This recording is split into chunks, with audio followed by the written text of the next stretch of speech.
Deep Play Group, Tinkertail, Take 2. Our group's goal is to explore answers to the following questions. What does the flipped classroom look like? What flipped classroom structures work best in each of our classrooms? How is time managed for students and teachers in the flipped classroom? How can wonder be instilled if students are working at home or independently? What is the difference between blended and flipped classrooms? And what are best practices for video creation? Meeting with my group earlier in the month was very helpful. We were only a few days into the school year at that point, but a few of us had already started tinkering with some of the ideas we've been talking about in our Deep Play group. I learned that a few members of my group have already started taking steps towards flipping their classroom. I learned that Google Classroom seems to be part of many of our flipping plans. Personally, I had found that utilizing technology for collaboration in my math classes has been effective. My students like being able to reference class materials and presentations online. This is a link to the Google Classroom for my 7th grade class. And so far this year we've used it for quite a bit.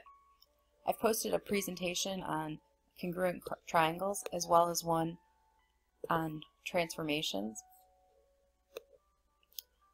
This is a group assignment where the kids had their instructions online and I assigned their groups and they shared a Google Doc with me with their responses.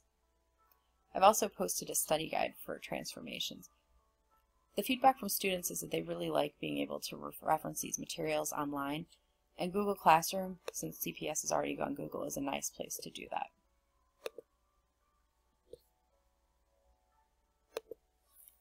Our Hangout book is going to be Flip Your Classroom, Reach Every Student in Every Class Every Day by Jonathan Bergman and Aaron Sims. I hope to learn a lot from this book.